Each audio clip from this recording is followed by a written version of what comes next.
Ladies and gentlemen, what if I told you that superpowers don't always fall from external threats, but from the weight of their own contradictions? That the mightiest military machines can be defeated not by superior weapons, but by superior strategy? Today, you're not just going to hear another geopolitical analysis, you're going to witness the unraveling of a strategic doctrine that has shaped the Middle East for over half a century. This is not about politics. This is not about choosing sides. This is about power, miscalculation, and the inevitable price that even superpowers pay when they mistake military might for strategic wisdom. We are standing at a historical turning point, and what's happening right now in the corridors of Washington, the war rooms of Tel Aviv, and the strategic centers of Tehran will reshape the entire global order. From America's desperate attempts to maintain regional control to Israel's growing isolation, from Iran's calculated defiance to the collapse of traditional alliance structures, something unprecedented is unfolding. This is the story of how the world's most powerful military alliance is discovering that even the most sophisticated weapons systems can't solve problems that require political solutions. The cracks are there, the contradictions are glaring, and for the first time in generations, the world is witnessing what happens when an unstoppable force meets an immovable strategy. But this isn't just about America, Israel, or Iran. This is about understanding how regional power shifts, how strategic doctrines fail, and how the entire Middle East is being forced to reimagine its future. So I challenge you, don't scroll away. Don't let distractions pull you away. Stay with me until the very end, because what you're about to discover will change how you see not just Middle Eastern politics, but how power really works in the modern world. The illusion of invincibility shattered. For decades, the foundation of American Middle East strategy rested on one core assumption: that overwhelming military superiority combined with unwavering support for Israel could maintain regional stability and American hegemony. This doctrine seemed unshakable, backed by the world's most advanced military technology, unlimited financial resources, and a network of regional allies. But what happens when that assumption encounters a force that refuses to be intimidated? What we're witnessing today isn't just a regional conflict. It's the systematic exposure of fundamental flaws in American strategic thinking that have been building for decades. Iran's approach to this confrontation reveals something profound about modern power dynamics. They didn't try to match America's military might. They rendered it irrelevant. While America built aircraft carriers, Iran built asymmetric capabilities. While America invested in high-tech weapons systems, Iran invested in regional influence networks. While America focused on projecting power globally, Iran focused on controlling power locally. The genius of Iran's strategy lies not in its military capabilities, but in its understanding of political psychology. They recognized that America's greatest strength, its overwhelming military power, could become its greatest weakness when deployed in situations where military solutions don't exist.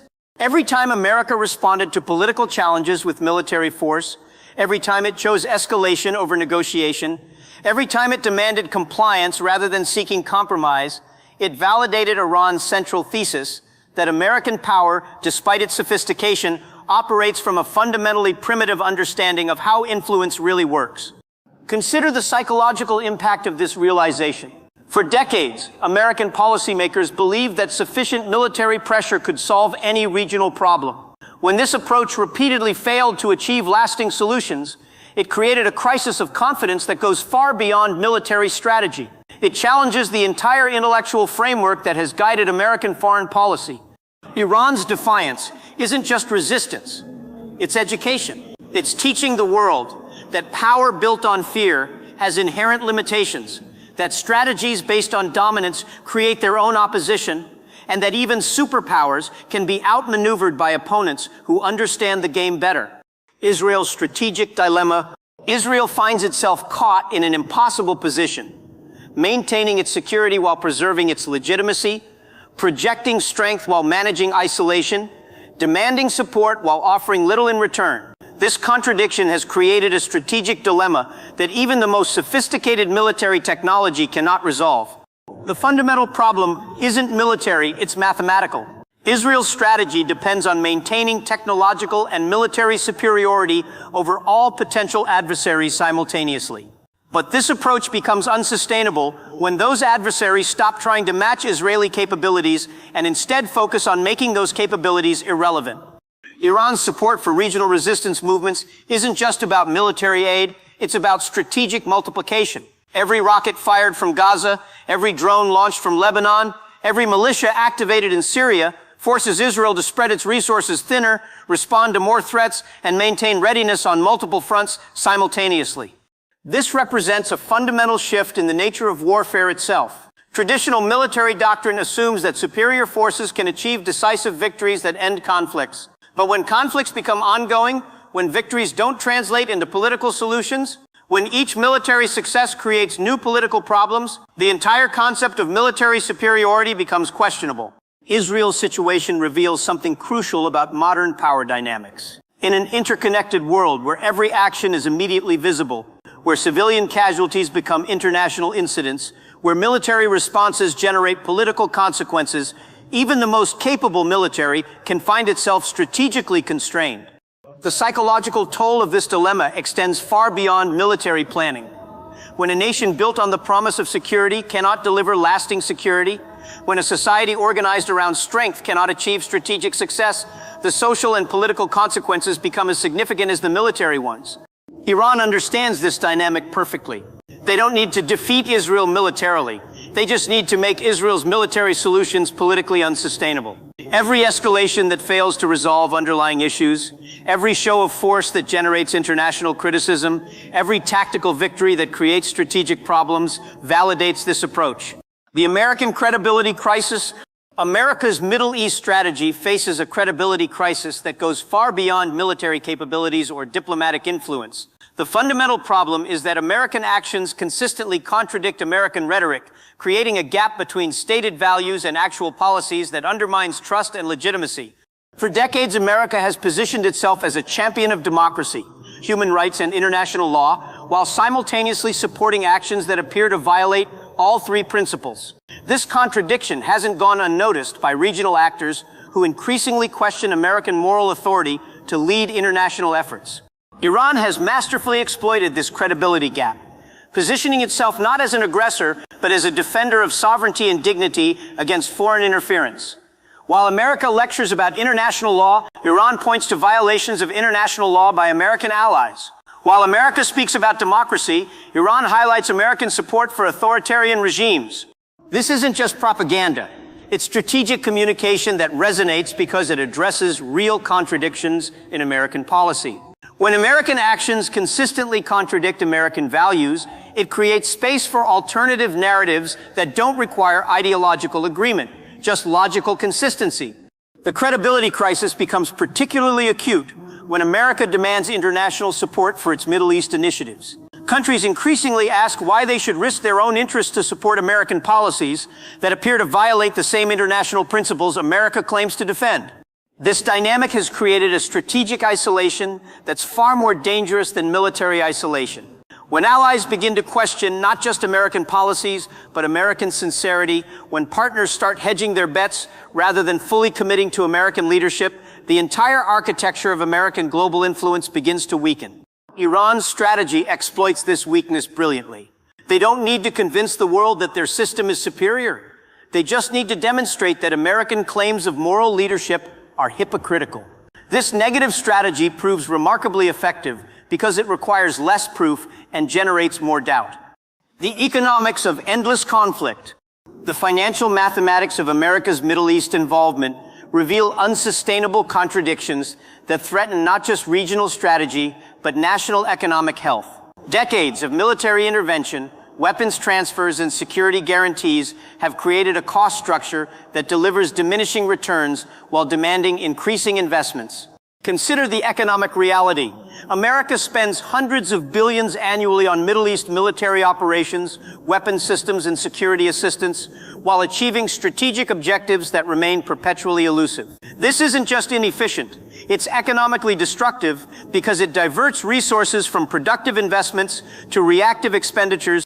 Iran's approach demonstrates superior economic strategy. Instead of matching American military spending, they've invested in asymmetric capabilities that achieve strategic effects at a fraction of the cost. A $1,000 drone can disable a $1 million military system. A regional militia can tie down billions of dollars worth of advanced military equipment. This economic asymmetry creates a strategic trap for American policymakers. Every escalation increases costs, while decreasing effectiveness. Every show of force requires more resources while generating fewer results. Every military response creates new problems that demand additional military responses. The psychological impact of this economic reality extends throughout American society. When citizens see their tax dollars funding endless Middle East conflicts while domestic infrastructure crumbles, when they observe vast military expenditures producing no lasting peace or security, public support for continued engagement naturally erodes. Iran understands this dynamic and has built their strategy around economic sustainability rather than military escalation. They can maintain their current approach indefinitely because it's designed to be economically efficient rather than militarily impressive. This represents a fundamental challenge to American strategic thinking. Military solutions require massive ongoing investments with uncertain returns. Political solutions require initial investments that can generate lasting returns. America's preference for military approaches creates financial commitments that become increasingly difficult to sustain. The regional realignment. The Middle East is experiencing a fundamental realignment that challenges every assumption about regional power dynamics, alliance structures, and strategic relationships. Traditional alliances are fracturing while new partnerships emerge based on shared interests rather than historical loyalties. Iran's strategy has accelerated this realignment by offering regional actors something America cannot: respect for sovereignty combined with mutual benefit rather than dominance. While America demands compliance with American strategic objectives, Iran offers partnership in achieving regional objectives. This difference in approach has created opportunities for countries that previously felt trapped between American pressure and regional realities. When nations can choose partners based on mutual interest rather than external coercion, the entire regional balance shifts in favor of those offering genuine partnership. The transformation is visible in changing trade patterns, diplomatic relationships, and security arrangements throughout the region. Countries that once depended entirely on American security guarantees are developing alternative security relationships. Nations that once conducted all major trade in dollars are experimenting with alternative currencies and payment systems. Israel finds itself increasingly isolated in this new landscape, dependent on American support, while offering little to regional partners beyond military cooperation. This dependency becomes a strategic liability when American regional influence declines and regional actors have other options. The psychological impact of this realignment extends far beyond government policies. When populations see their governments developing successful relationships with partners other than America, when they observe economic benefits from non-American partnerships, when they witness regional solutions to regional problems, the entire mental framework of American indispensability begins to shift. Iran has positioned itself perfectly to benefit from this realignment. They offer regional leadership without regional dominance, partnership without dependence, and strategic cooperation without cultural transformation. This approach attracts partners because it respects rather than threatens their sovereignty. The information war revolution. The battle for narrative control in the Middle East has fundamentally shifted in ways that challenge traditional American advantages in global media and information dissemination. Iran has developed sophisticated approaches to information warfare that don't require controlling global media outlets. They simply require exposing contradictions in existing narratives. While America continues to rely on traditional media dominance and institutional credibility, Iran has mastered the art of viral truth-telling. They don't need to convince people of complex ideological arguments. They just need to highlight obvious contradictions between American words and actions. This approach proves remarkably effective in the digital age where information travels instantly and contradictions become immediately visible. When American officials speak about international law while supporting actions that violate international law, when they lecture about democracy while supporting authoritarian allies, when they demand sovereignty while violating sovereignty, the contradictions speak louder than any propaganda. Iran's information strategy succeeds because it's built on documented facts rather than persuasive interpretations. They don't need to convince people that America is wrong. They just need to show people what America actually does. This evidence-based approach proves far more persuasive than traditional propaganda techniques. The psychological impact of this information revolution extends throughout global public opinion. When people can instantly access information that contradicts official narratives, when they can immediately verify claims against observable facts, when they can compare rhetoric with reality in real time, traditional information control becomes impossible. American policymakers increasingly find themselves on the defensive in information battles they once dominated. Instead of setting narratives, they're forced to respond to narratives. Instead of controlling conversations, they're forced to react to conversations others initiate. Iran understands that in the information age, credibility becomes the most valuable currency. By consistently aligning their words with their actions, by avoiding the credibility gaps that plague American communication, by building trust through transparency rather than demanding trust through authority, they've gained strategic advantages that don't require military power or economic dominance. The generational shift, perhaps the most significant factor in America's Middle East strategy collapse, is generational change that's transforming how people understand power, legitimacy, and international relationships. Younger generations worldwide have fundamentally different expectations about how nations should behave and what constitutes legitimate authority. These generational differences aren't just about political preferences. They represent completely different frameworks for understanding international relations. Older generations grew up during the Cold War when power was clearly defined and alliances were stable. Younger generations have grown up in a multipolar world where power is fluid and legitimacy must be constantly earned. Iran has adapted to this generational shift far more effectively than America. While American policy continues to rely on Cold War-era assumptions about power and legitimacy, Iran has developed approaches that resonate with contemporary global values around sovereignty, dignity, and mutual respect. The psychological impact of this generational shift extends throughout global politics. When younger leaders and populations evaluate international relationships based on different criteria than their predecessors, traditional alliance structures and power relationships become vulnerable to challenge. American support for actions that younger generations view as illegitimate creates long-term strategic problems that transcend immediate political considerations. When emerging leaders worldwide have fundamentally different views about what constitutes acceptable international behavior, continued reliance on approaches they consider unacceptable guarantees future opposition. Iran's strategy anticipates this generational transition and positions them advantageously for long-term competition. By aligning their approach with emerging global values rather than defending declining power structures, they've created sustainable foundations for future influence. The inevitable transformation, when we examine the evidence across every dimension, military effectiveness, economic sustainability, regional relationships, information warfare, generational change, and strategic coherence, a clear pattern emerges that transcends political ideology or cultural preference. America's Middle East strategy is failing, not because of external opposition, but because of internal contradictions that make sustainable success impossible. Iran's success comes not from superior resources, but from superior strategy that aligns means with ends, words with actions, and tactics with sustainable objectives.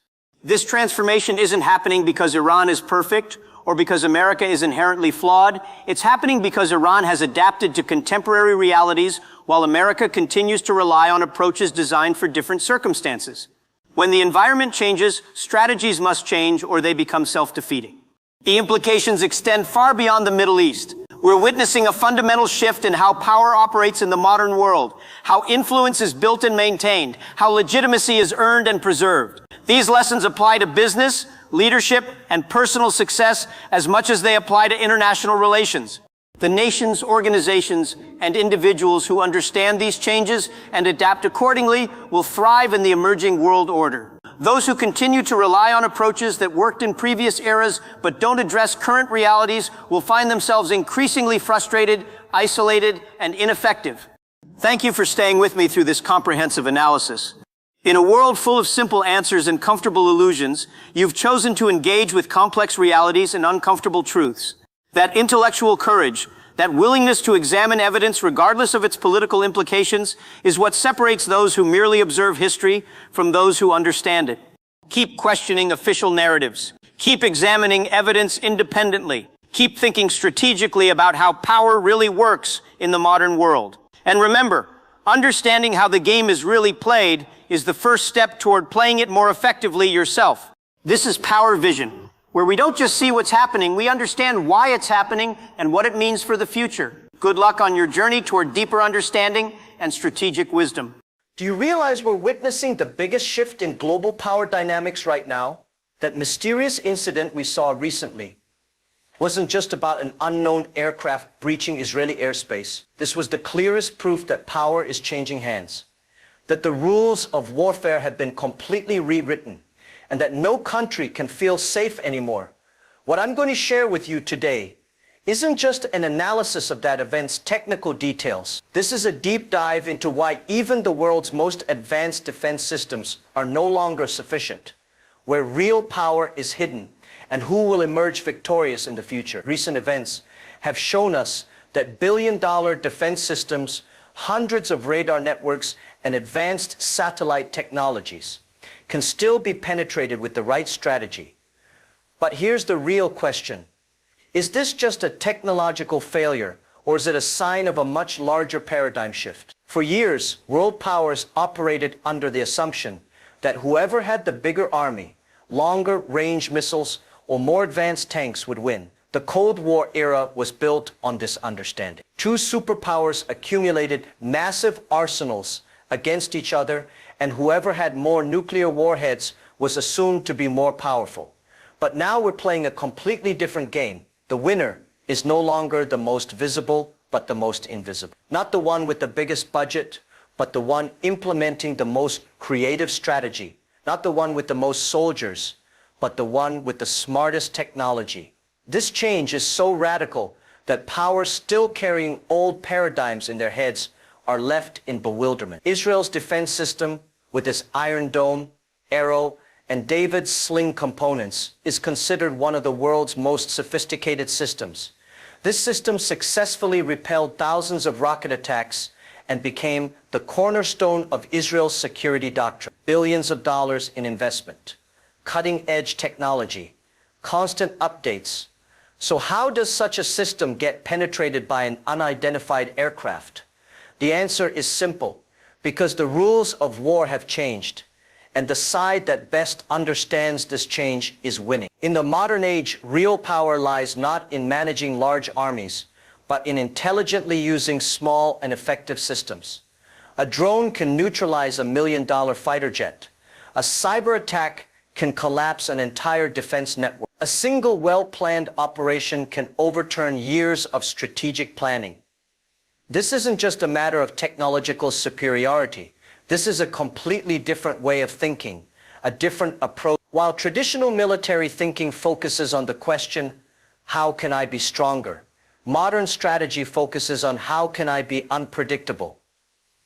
Now let's return to the story of that mysterious aircraft. This vehicle didn't just penetrate defense systems, it completely disappeared after the attack. It vanished as if it had never existed. This situation created psychological and strategic consequences far more important than the technical aspects of the event, because uncertainty has become one of the most powerful weapons of the modern age. When your enemy can't see you, track you, or predict you, you've already won the psychological war. This isn't just the success of that moment's operation, it's a superiority that affects all future calculations.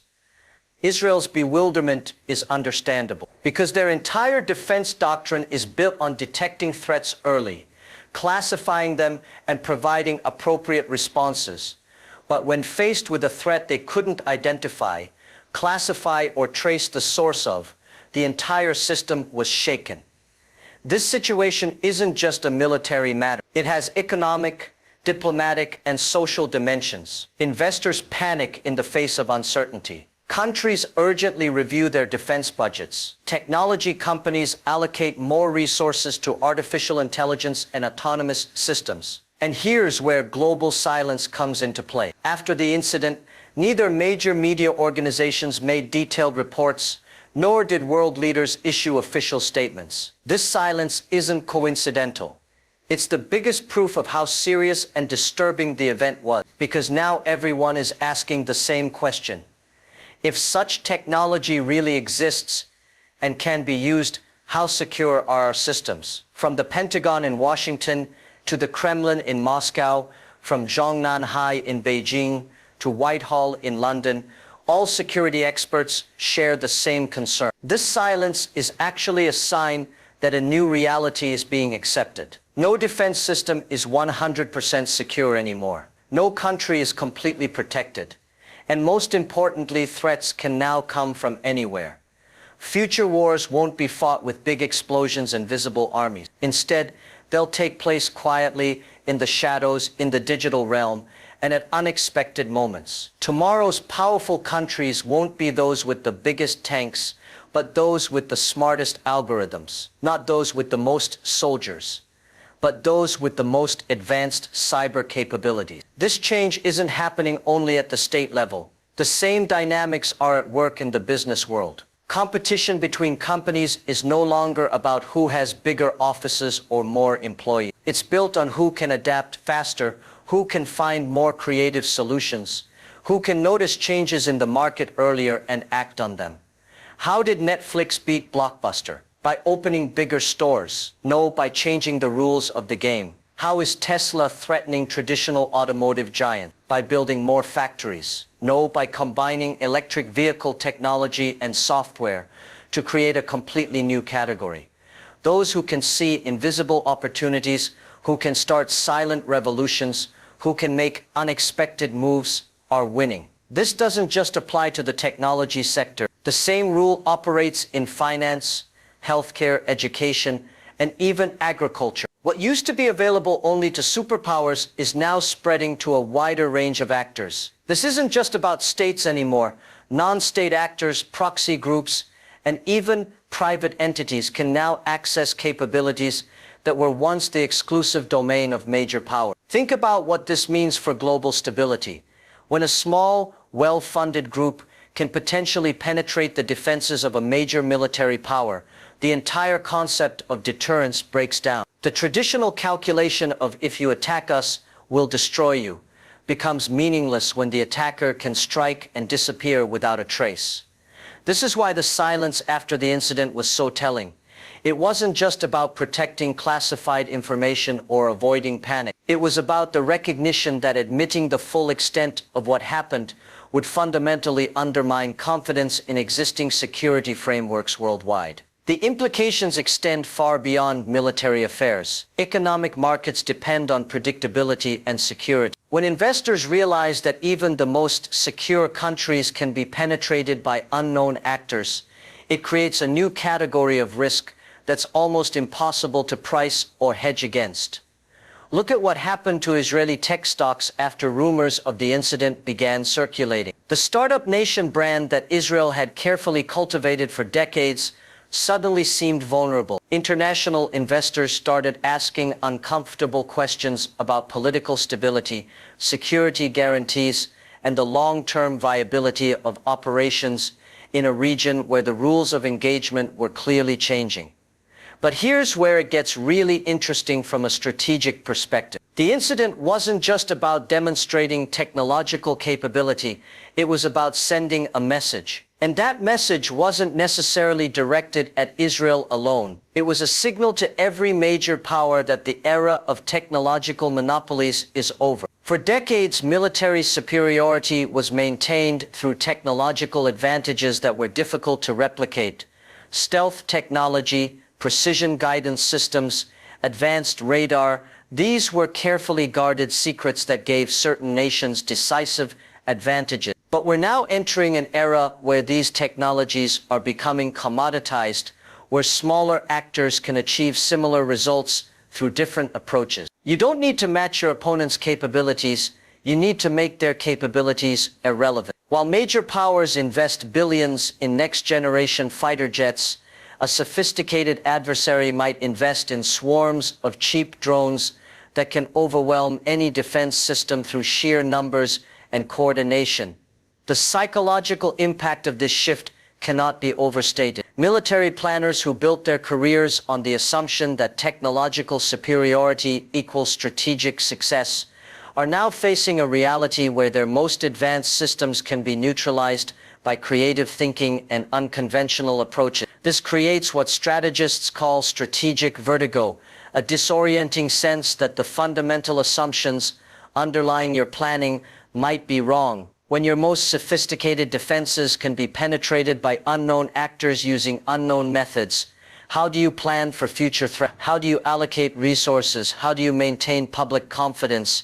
The answer, as we're seeing play out in real time, is often to pretend the problem doesn't exist, to maintain the fiction that existing systems are adequate, that the incident was an anomaly, that normal deterrence relationships still apply.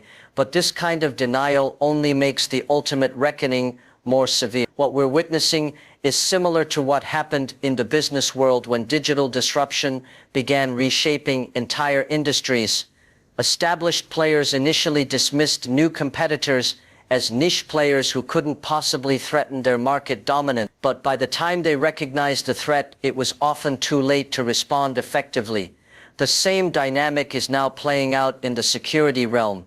Traditional powers are struggling to adapt to threats that don't fit their existing framework. They're investing in more of the same, bigger, more expensive versions of systems that may already be obsolete. Meanwhile, the actors who understand the new paradigm are operating with completely different assumptions. They're not trying to build better versions of existing systems. They're trying to make existing systems irrelevant. They're not competing on the old metrics of success. They're changing the metrics themselves. This is why the incident was so psychologically devastating for observers who understood its implications. It wasn't just a tactical failure, it was evidence of a strategic paradigm shift that most major powers are unprepared for.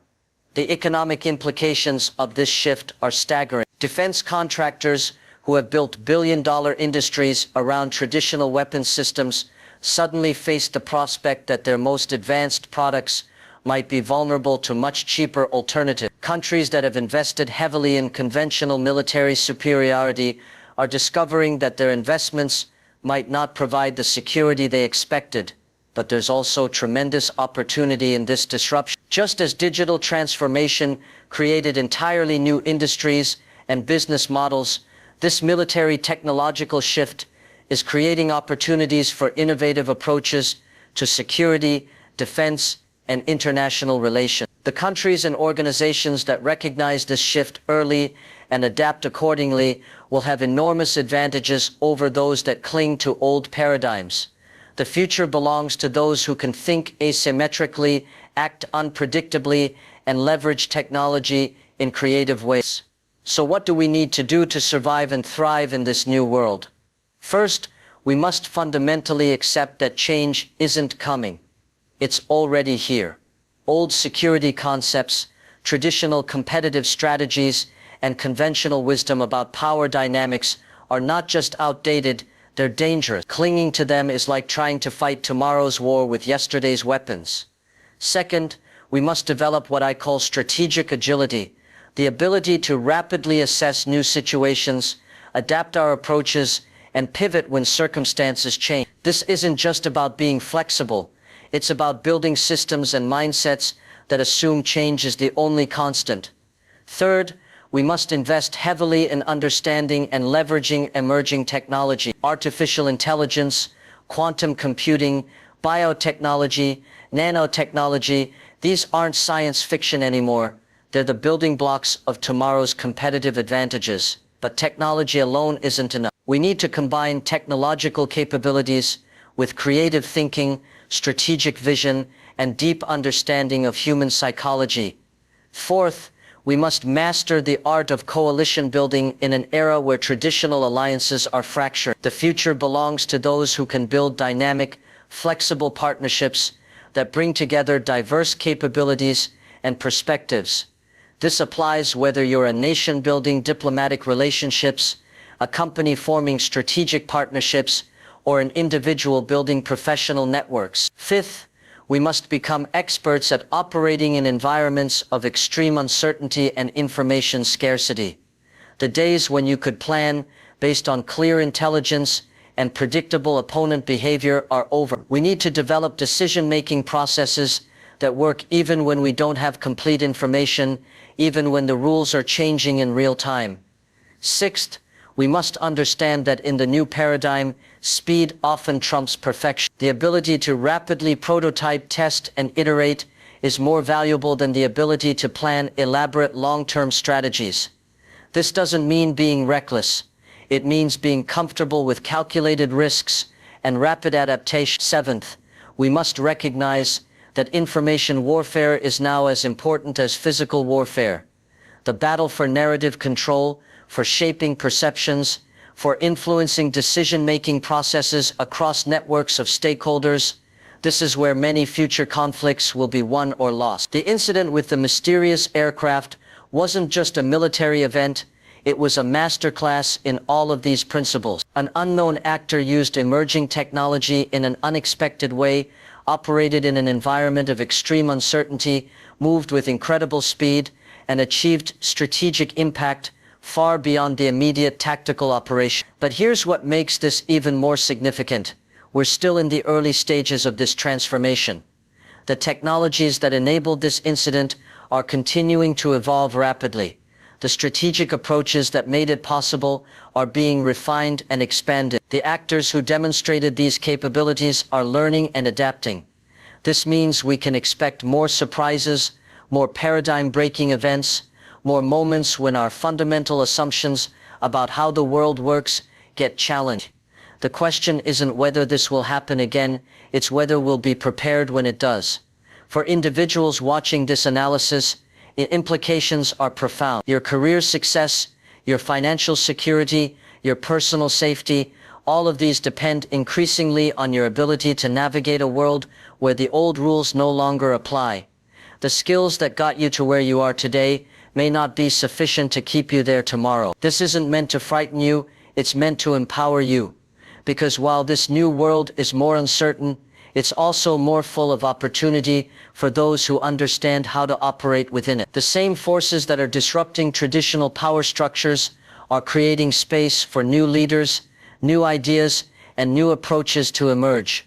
For business leaders, this analysis should fundamentally change how you think about competitive strategy, risk management, and organizational design. The companies that will thrive in the coming decades are those that can operate like that mysterious aircraft, moving quickly, adapting constantly, and achieving outsized impact through creative application of available resources. For policymakers and government officials, this should be a wake-up call about the limitations of traditional governance approaches in an era of rapid technological and strategic change. The institutions and processes that worked in the 20th century need fundamental reimagining for the 21st century.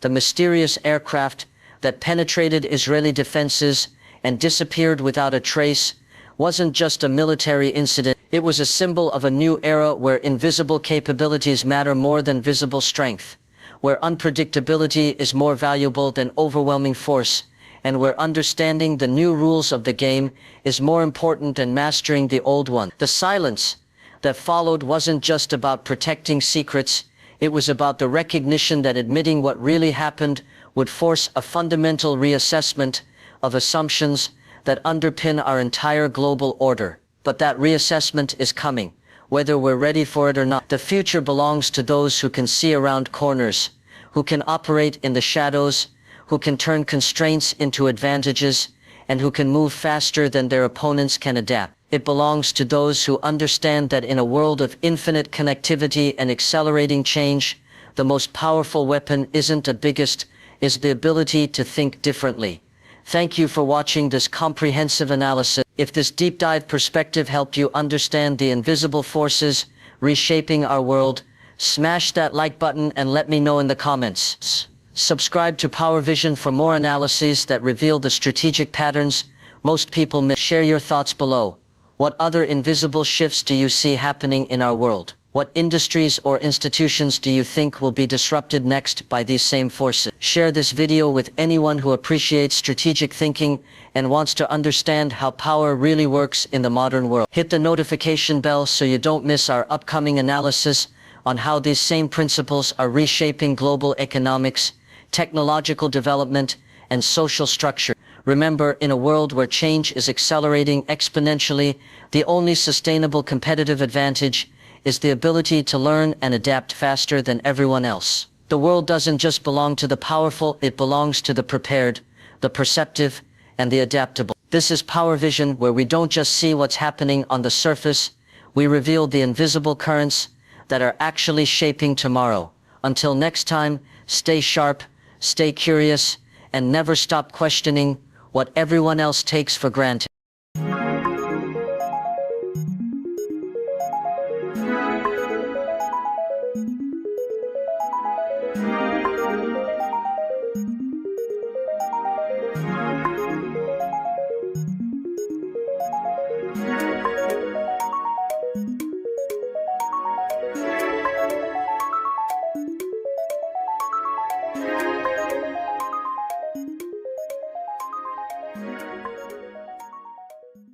What if I told you that while the entire Western world has been throwing everything they have at one nation, sanctions, isolation, military pressure, propaganda wars, that nation has not only survived but grown stronger? What if the very strategies designed to bring Russia to its knees have instead revealed why it might be the one country the West simply cannot defeat? Ladies and gentlemen, what you're about to discover isn't just another geopolitical analysis. This is about understanding power in its rawest form, not the kind that makes headlines, but the kind that shapes history. This is about uncovering the hidden strengths that make Russia fundamentally different from every other nation the West has successfully pressured, isolated, or controlled. Don't scroll away, don't let distractions pull you from this moment, because what you're about to learn will change how you understand not just international relations, but how real power operates in our world. Stay with me until the very end, because the final revelation about Russia's ultimate strength will shatter everything you thought you knew about global dominance. The geography that cannot be conquered, the first hidden strength that makes Russia unconquerable, lies literally beneath your feet: geography. But this isn't just about size, though Russia's 17 million square kilometers do matter. This is about strategic depth, resource distribution, and natural barriers that have frustrated invaders for centuries. Think about this for a moment and really let it sink in, because this principle applies to any competitive environment you might face. When you control vast territories with multiple climate zones, diverse ecosystems, and scattered population centers, you become almost impossible to pressure effectively. There's always somewhere to retreat, always alternative routes, always backup plans. Russia stretches across 11 time zones. When sanctions hit one region, resources can be redirected through another. When pressure builds on western borders, development shifts east. When sea routes are blocked, land corridors open up. This isn't just geography, it's strategic resilience built into the very fabric of the nation. But here's what makes Russian geography truly unique in the modern world. It's not just big, it's self-contained. Unlike countries that depend on global supply chains, international shipping routes, or foreign resources for survival, Russia possesses within its borders virtually everything a modern civilization needs. Oil and natural gas that can power the world, minerals and metals essential for technology, agricultural land that can feed hundreds of millions, freshwater resources that much of the world lacks. When you have internal resource security at this level, external pressure becomes manageable rather than existential. The psychological impact of this geographic advantage cannot be overstated. Russian leadership can make long-term decisions without fear of resource cutoffs. They can absorb short-term economic pain because they know the fundamentals of survival are secure. This creates a confidence that translates into policy consistency and strategic patience. Western strategists, accustomed to dealing with countries dependent on global systems, consistently underestimate what it means to face an opponent with genuine resource independence. Every sanction package is designed around the assumption that cutting access to international markets will create unbearable pressure. But when your target can produce internally what others must import, this assumption becomes a fatal miscalculation. Russia's geographic advantages also extend to defense. The sheer distances involved make military pressure incredibly costly and logistically complex. The harsh climate creates additional barriers for any external force. The multiple borders provide diplomatic options and alternative relationships that can't be easily severed. This geographic foundation creates what military strategists call strategic depth, the ability to absorb initial attacks while preparing counter-response. It's the difference between a boxer who can take punches and keep fighting versus one who goes down from the first solid hit. Russia has proven it can take punches, economic, diplomatic, military, and keep moving forward. Resource independence, the ultimate strategic weapon. While other nations have built their prosperity on global integration and supply chain efficiency, Russia has maintained something far more valuable in times of conflict: complete resource independence. This isn't just an economic advantage, it's a strategic weapon that makes traditional pressure tactics obsolete. Let me put this in perspective for you. When sanctions hit most countries, they create immediate shortages, price spikes, and political pressure from populations feeling economic pain. Leaders face a choice: comply with external demands or watch their societies suffer. But Russia operates under fundamentally different circumstances.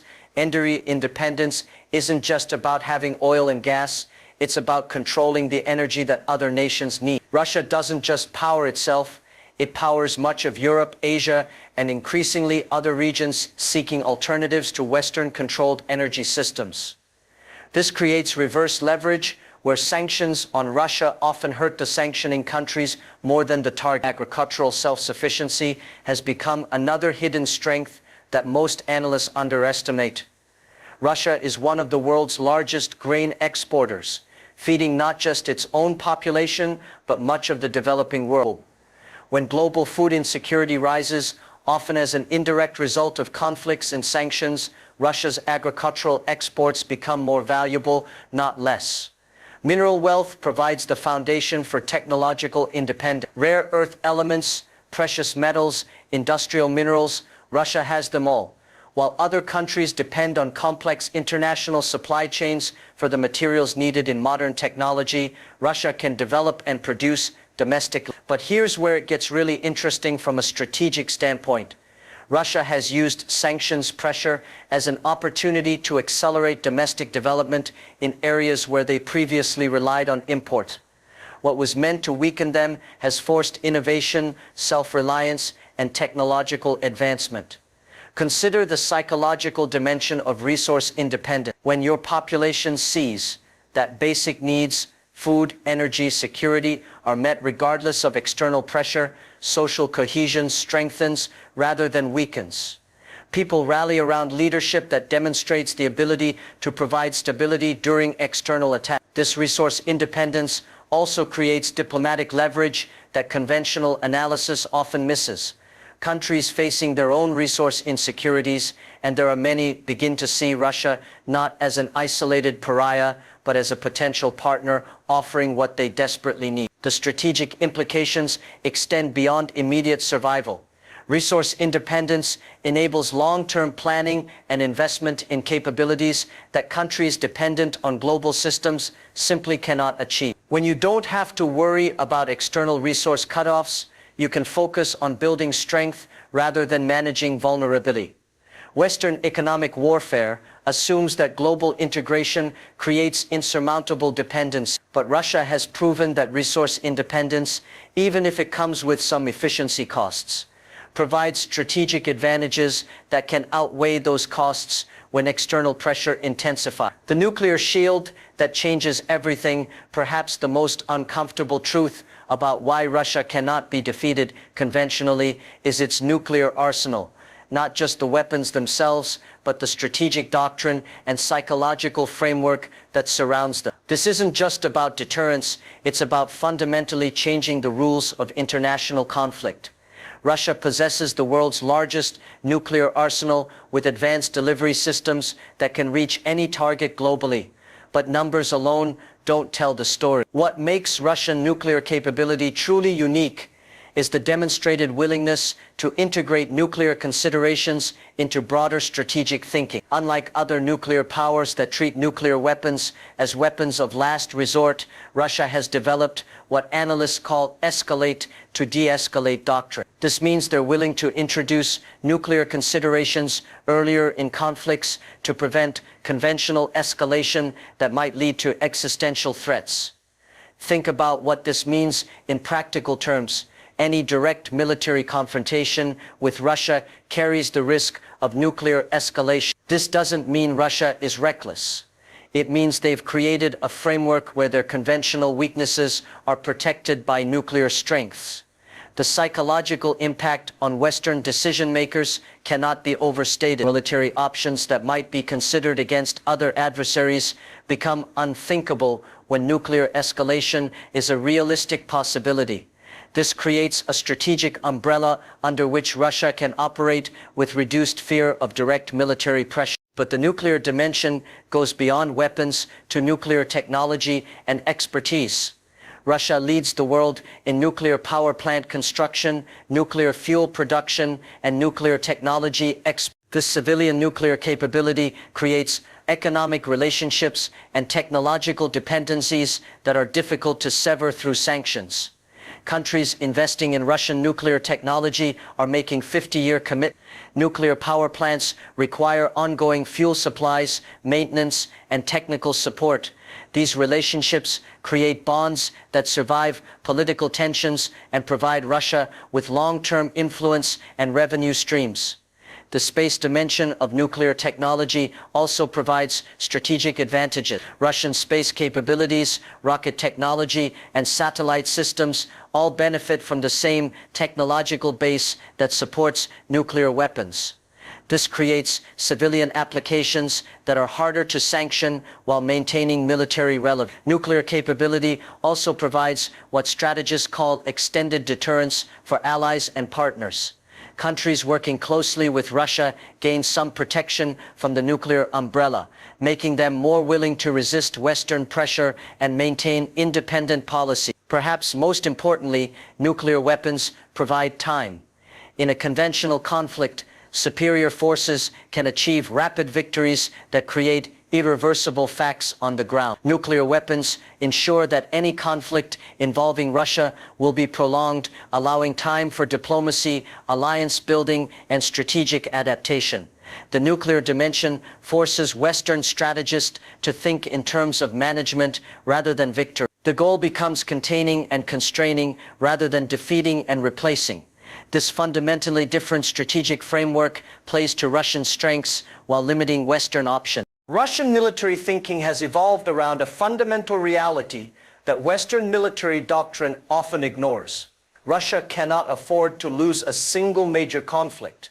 This existential imperative has created military capabilities and doctrines specifically designed for scenarios where conventional military disadvantages must be overcome through superior strategy, determination, and willingness to escalate. Unlike Western militaries that optimize for power projection and intervention in distant conflicts, Russian forces are designed for homeland defense and regional deterrence. This creates capabilities that are less impressive in overseas operations, but devastatingly effective in scenarios where Russian core interests are threatened.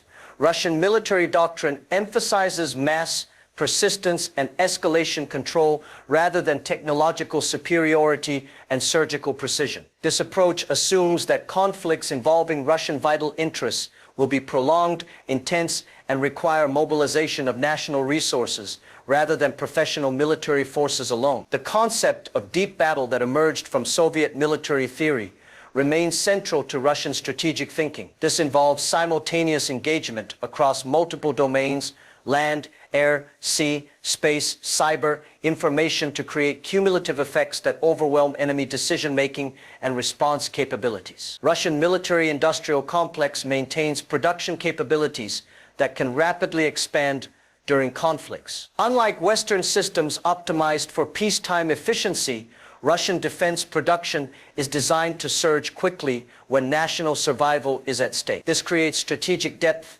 in military capability that matches geographic strategic depth. Asymmetric capabilities receive special emphasis in Russian military development. Hypersonic weapons, electronic warfare systems, cyber capabilities, and space weapons are all designed to neutralize Western technological advantages by attacking vulnerabilities rather than matching strengths directly. The reserve system and civil defense preparations assume that major conflicts will require total societal mobilization. This creates military potential that goes far beyond active duty forces to include trained reserves, civilian infrastructure, and population prepared for wartime conditions. Nuclear integration into conventional military planning ensures that Russian forces always operate with escalation options that can change conflict dynamics when conventional outcomes become unfavorable. This creates strategic flexibility that conventional military analysis often fails to account for. Regional force positioning prioritizes defense of approaches to Russian heartland rather than global power projection. This concentrated defensive posture creates local superiority in regions where Russian vital interests are most directly threatened.